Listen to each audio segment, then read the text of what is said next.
Hello guys! Welcome back ulit dito sa ating YouTube channel, The Home Biz Edit. For today's video guys, pag-uusapan natin yung nalalapit na August 31, 2025.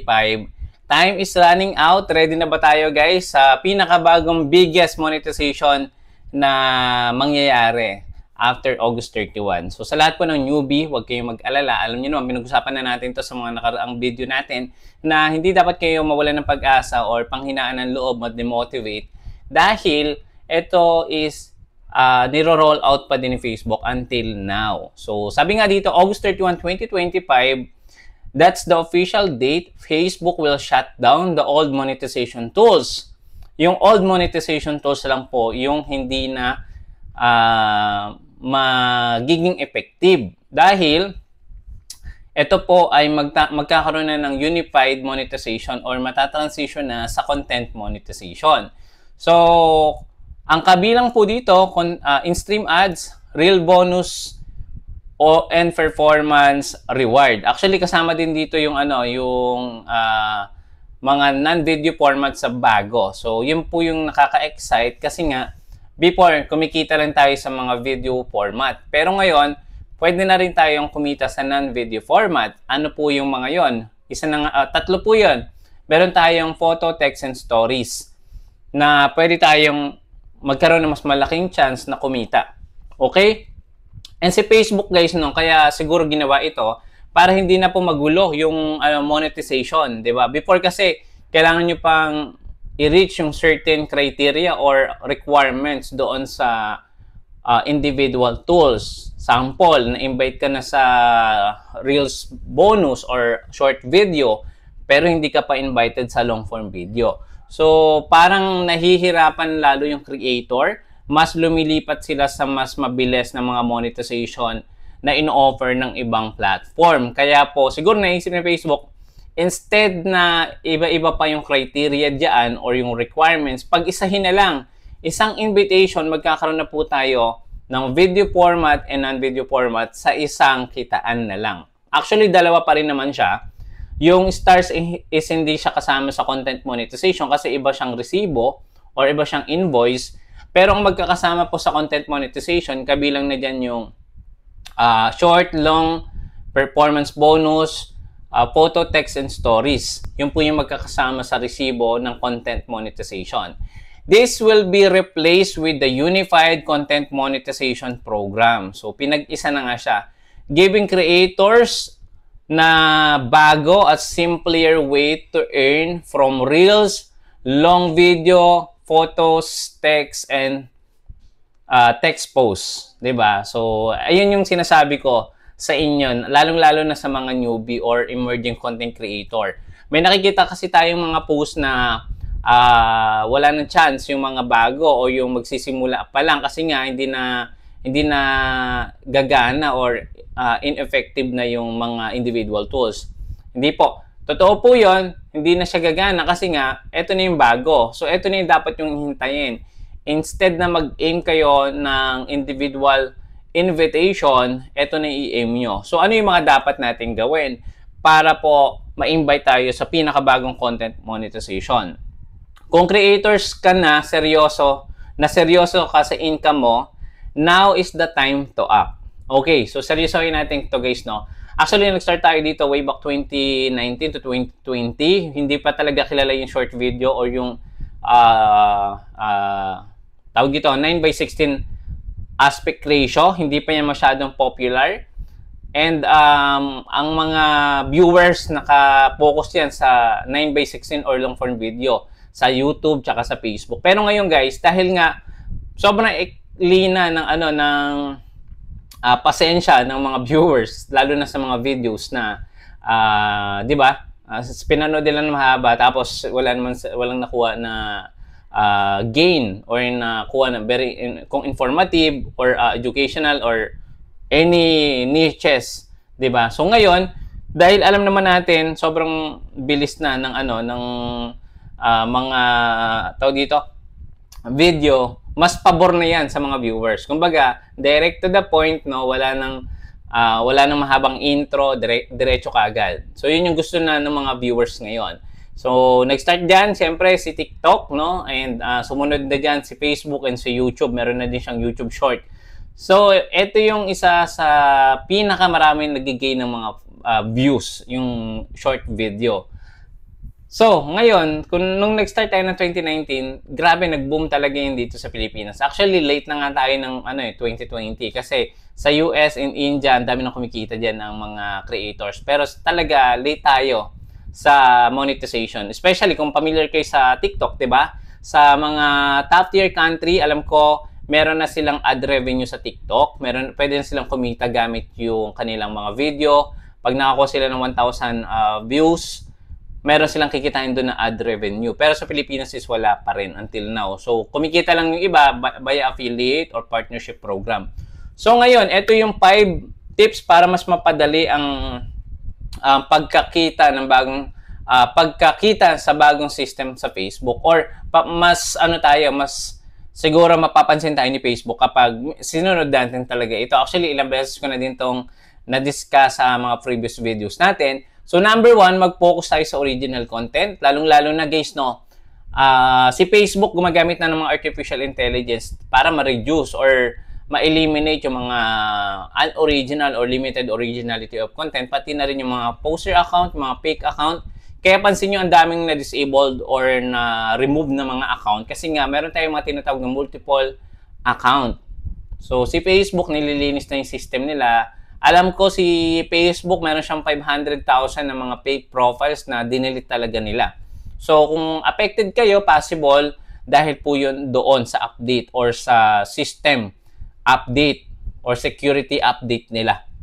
'Di ba? So, kailangan nating i-avoid yung reposting. Actually, nagawa ko din naman to dati. Talagang bababa po yung inyong visibility, hindi kayo makikita, kumbaga masya-shadow ban kayo na tinatawag. So, yun yung dapat ingatan natin kasi nga, kung marami kayong followers at wala din naman masyadong nakakakita ng post nyo, sayang lang, di ba? So, wag nyo nang gawin yung mga pagkakamali namin or ng ibang creators. So mag-focus kayo sa original or very engaging content para, di ba, dumami, mas tumaas yung engagement. In return, kung kayo monetize, mas malaking kikitain nyo.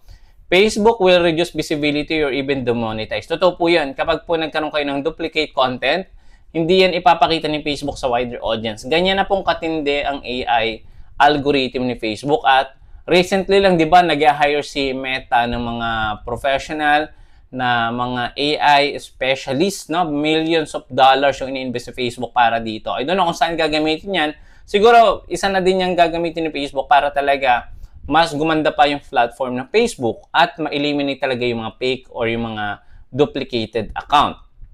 Use your own voice kung kayo po ay more on commentary or mga reviews. Gamitin niyo po yung sarili nyong boses, sariling style, ayan, para po mag-stand out yung inyong video. Think of your content as a digital fingerprint. Dapat unique. So, kayo na po ang bahala dyan. Pero again, kung kayo po ay bago pa lang, I suggest mag-start kayo sa mga topic or niche, no? Depende ko anong pabor na topic or video na gusto mong i-offer sa mga followers mo. I suggest kung ano yung gusto mo, kung ano yung napupusuan mo, doon ka mag-start, no? Kung nakapokus ka sa informative content, educational, entertaining, motivational, at marami pang iba, and then tsaka kung ngayon mag-discover or pag-aralan mo pa yung mga pwede mo pang i-add dyan sa mga niche mo, 'di ba? So, dapat unique, original. Number 2, mag-post ng iba't ibang format. Again, yun nga, meron tayong dalawang format, no? Video format and non-video format. So, sa new system reward, multiple format creators combine reel or short video, long form video, photo, or text, or stories. Yan na po yung mga pwede nating makuhaan ng kita dito kay Facebook, no? Hindi lang po sa video. Sa mga picture, sa mga stories, and yung text post, pwede tayong kumita, di ba? Binigay na sa atin lahat ng opportunity. So, i-take natin ito na, for me, no, na seryosohin natin yung pagpo-post natin. Kung kayo din ay na-invite, pakita ko lang sa inyo, Ito yung ating professional dashboard and makikita nyo guys dito, almost lahat ng mga tools ay na-invite tayo. Isa na nga dito yung partnership ads, creator storefront, ito yung bago, and yung affiliate partnership. So dito ako guys nagpo-focus ngayon sa affiliate partnership kasi nakikita ko talaga yung pwedeng kitain dito kapag alam niyo na no na nag-viral yung isang mong content or isang mong produkto na ino-offer. So kung kayo po ay nabababaan sa kita dahil nga po si Facebook ay nasa engagement-based payout na, hindi na siya nakabase kung ilang milyon yung views mo. Nakabase yan sa engagement, 'di ba? Or sa number of comments, reactions, or share. Doon siya nakapokus. Pero kung sa views lang, kahit mag-million, yung iba nga guys, zero pa yung earnings. So, kung sa tingin nyo, medyo mahina ang kita nyo sa ads, pwede nyo itry yung affiliate partnership kung invited na kayo. So, pwede nga kayo guys mag-offer dyan ng mga produkto in exchange of commission or porsyento. 'Di ba? Sa mga produkto na mabebenta nyo sa online. Actually, nagtry na din ako ng affiliate partnership sa TikTok and for sure, meron naman talagang kita doon. At dito din sa Facebook. Soon, hindi ko pa ramdam kaya wala pa akong ma-share sa inyo. Pero sa TikTok guys, kumita tayo ng maliit.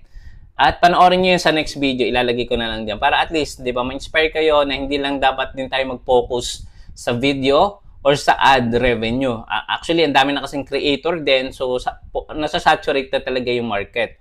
So, pwede kayo guys dito naman sa affiliate. So, depende yan sa inyo. So, sinare ko lang. Alam niyo naman, dito naman sa channel natin, sinishare ko lahat ng pwede nating pagkakitaan dito sa online. So, yun. I suggest, mag-try kayo ng long form video, short form video, photo, text, and stories. Kung saan po kayo mas nagagalingan or sa tingin nyo mas may potential kayo sa format, doon kayo mag-focus. Pwede sa video, pwede sa affiliate. So, kayo na po bahala dyan, guys. No? Number 3, i-check nyo yung professional dashboard nyo kung kayo po ay meron ng invitation. Baka minsan, di ba, sa sobrang busy natin, hindi natin i-check. So, turn on your monetization alert and express your interest. Mas mataas ang chance mo ma-invite to new system kapag active ka. So, hindi lang sinabi na bukas po kayo o online kayo 24/7 sa Facebook. Ibig sabihin po nito, palagi po tayong nag-upload, no? Regular or consistent. Hindi po sinabi mag-online lang tayo, sabi ni Facebook. Kailangan talaga natin mag-produce ng quality, original, and engaging content. Para po, mayroon tayong mapakita. Kumbaga, ito yung ating mapapakita sa viewers or sa followers natin na mas dumami pa sila, 'di ba? So, ano nga ba yung aabangan nila sa susunod na upload nyo para 'di ba? Magkaroon kayo talaga ng followers and creator relationship. Okay? So, number 4, engage with your audience daily. So, eto minsan bagsak talaga ako dito kasi sobrang busy ko din, hindi talaga ako nakakapag-reply sa mga message sa Facebook and also sa YouTube. No, pasensya na kayo guys, sobrang dami nyo, hindi ko talaga kayo may isa-isa. And kapag may time ako, kalating oras, meron akong idle time. So, chine-check ko yun sa YouTube, no? Gustong-gusto ko talaga mag-reply sa YouTube kasi yung mostly creator natin na totally nag-engage dito talaga sa YouTube. Pero sa Facebook guys, ang dami na kasing nagtututorial dyan. So, halo-halo na yung mga nakukuha nila na tips. So, depende na lang kung alin yung isusundin nila doon. Okay? So, ang hirap kasi guys mag-tutorial kapag maikli na video. Parang hindi ko siya ma-elaborate masyado sa viewers or followers ko sa Facebook. Pero, yun nga, pinapapunta ko na lang sila dito sa YouTube para at least, di ba, mas buo, mas in-depth yung mas share natin na konti na kaalaman sa kanila. Okay? So, more engagement, better equals better algorithm reach. No? Ask question, reply to comments, and encourage share, boost your visibility before the update roll out. So, again, ito pong tinatawag nila na encourage share. Ang tawag po dito ay call to action. Kapag po gagawa kayo ng mga videos, palagi nyo pong i-insert or ilalagay sa mga video nyo. Wag nyong kakaligtaan ito. Napaka-importante po ng call to action. Ano po ba yung sample ng call to action? Sample, eto. Guys, kung umabot kayo sa video natin na to, baka hindi pa kayo nakapag-subscribe sa ating YouTube channel, baka naman pa-click yung subscribe button at pa-click na rin yung like and yung bell notification para sa next video update natin, manonotify kayo. So, yan po yung call to action. So, pwede nyo isingit sa unahan, gitna, or sa huli. So, yun po yung extra tip ko sa inyo para mas mag-engage o dumami yung followers natin. So, bukod doon, kailangan talaga natin mag-post consistent 3 to 5 times a week para hindi malimutan ng followers mo. Totoo po yun. Hindi po tayo makikilala or hindi tayo magiging tawag dito, makikita ng mga viewers or followers natin kung minsan lang tayo mag-upload. So, sample sa isang buwan, isang beses lang possible. Diba? Babagsak na yung visibility, babagsak na yung numbers of followers. Possible, dadami din mag-unfollow kasi bihira na tayo mag-upload or inactive na tayo. Diba? So, kailangan talaga guys dito maglaan tayo ng oras kung anong mas convenient sa inyo ng pag-upload. Ako kasi, kapag meron talagang time, no, na nag-upload talaga ako kapag kaya pa ng oras. Pero mas okay kung susundin nyo yung best time para sa inyo. Para hindi kayo, di ba, masyadong ma-pressure, kumbaga. So, yun lang. Sa number 5, eto. Join creator groups. Marami pong group sa Facebook no, na nagsasend ng updates. At isa na po tayo, meron tayong groups. Click nyo lang dyan yung link sa may ibaba. Be in a loop, Facebook for Creators and Meta Business Group. Give early access to update policies and beta invite. Don't wait for everyone to talk about it. Be the first one to know. Or kayo dapat yung unang-unang makakaalam na meron na tayong invitation sa pinakabagong monetization. So, palagi lang po dapat tayo maging consistent. At sa mga newbie, mga aspiring content creator na magsisimula at nagsisimula na, congratulations po. Hindi po madali ang pagiging content creator or newbie sa larangan po ng pag-produce ng mga quality videos. Pero kapag po ginusto talaga natin yung ginagawa natin, for sure, snowball effect will follow talaga. Kung ano yung mabibigay natin, mapoproduce natin na value sa ating viewers or sa ini-expect nyong viewers, dadami at dadami yan, guys. Okay? And kapag po na-invite na kayo, for sure, revenue will follow din. Marami na po tayong nakita na nagkaroon talaga ng malaking opportunity na bago yung buhay dahil po sa pagko-content. At isa na po tayo doon na nabigyan po ng konting chance na, di ba, magkaroon ng free time, di ba, kahit konti. Ayan. So, very thankful tayo, grateful tayo sa mga opportunity na binigay po sa atin. Especially sa YouTube, sa Facebook, di ba, ilang taon na. Imagine guys, kung hindi ako nag-start mag-produce ng isang video, nasa na kaya tayo ngayon, di ba? So, nagsisimula talaga sa goal and mind setting, di ba? Medyo mahirap talaga kasi nag-start ako dito, nagtatrabaho ko, so meron akong oras pa sa gabi. So, ang uwi ko 6 or 7 p.m., 9, 10, 11, 12, instead na ubusin ko to sa Mobile Legend. Actually, mga nagbo-Mobile Legend is talagang pinapanood ko, Mobile Legend, Call of Duty, yan yung mga ginagawa ko. Pero bakit ko na-realize ko minsan, ba't ko ubusin na yung oras ko dito? Why not? Mag-aaral ako ng iba pang extra na opportunity. Yun nga, nakita ko, napanood ko sa ibang bansa, may nag-reels, kumikita, grabe, $39,000 US. Sabi ko, possible ba talaga to? So, trinay ko lang. And, ayun, isa na nga tayo sa nakapag-share din ng opportunity sa iba pang creator. At nakita naman natin may resulta na sila. So, doon pa lang, solved na tayo. Na makita na nagkaroon silang resulta dahil na-share tayo ng konting tips sa kanila at na-inspire sila sa resulta din natin. So, yun lang guys. Sa mga nagsisimula, huwag kayong mawalan ng pag-asa. Continue lang po yung pag-upload. At alam nyo naman, hindi lang naman sa Facebook pwede nating makuha ng opportunity. Marami pa yan. Kaya kung gusto nyo pa ng mga ganitong tips, don't forget to subscribe, click the bell icon. Magkita-kita po ulit tayo sa next video. Maraming salamat. See you again. Bye-bye.